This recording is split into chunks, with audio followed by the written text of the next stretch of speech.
one thing that I always tell people is be really careful whenever you see any sort of a study or see a video or hear a podcast or read a post that says, this is the magic number for X, because it's going to be based on a very limited, probably not scientifically conducted study.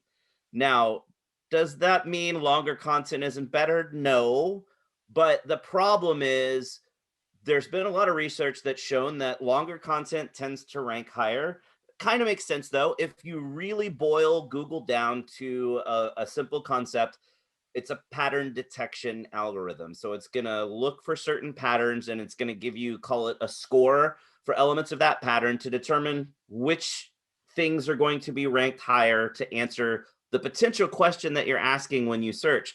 So at a really basic level, is that 250 word, really generic, pretty crappy piece of content gonna rank well compared to 1,000 words on, and I'm picking that number out of the air because you mentioned it, but compare 250, little short, really generic, not in depth, to 1,000 words of well-written content that truly answers the question well and answers potential other questions that might come up based on that answer, and is written by an author that has expertise. So it clearly isn't just some random person looking at a couple of pages on the internet and trying to cobble together an answer page to something.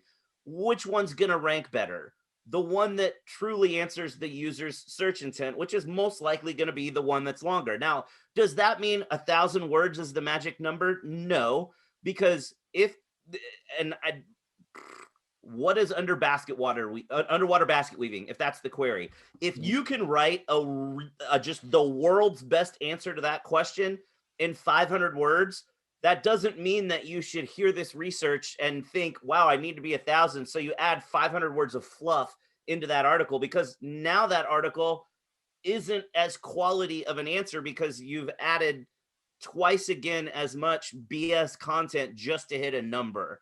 So realistically, you want to write it's more about having the content that's the best answer to the question that the user is asking.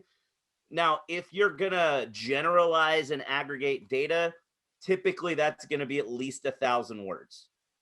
Most of the stuff out there, a lot of SEO companies and content companies used to write really crappy short content, 250, 300, maybe 400 or 500 words.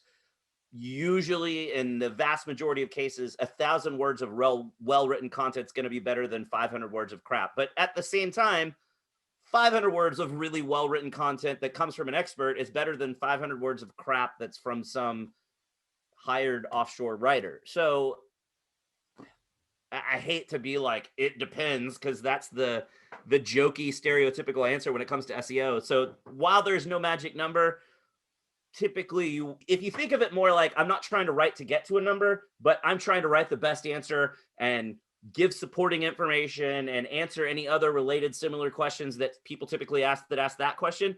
If you really try to do that well, you're probably going to come in at close to 1,000 words anyway.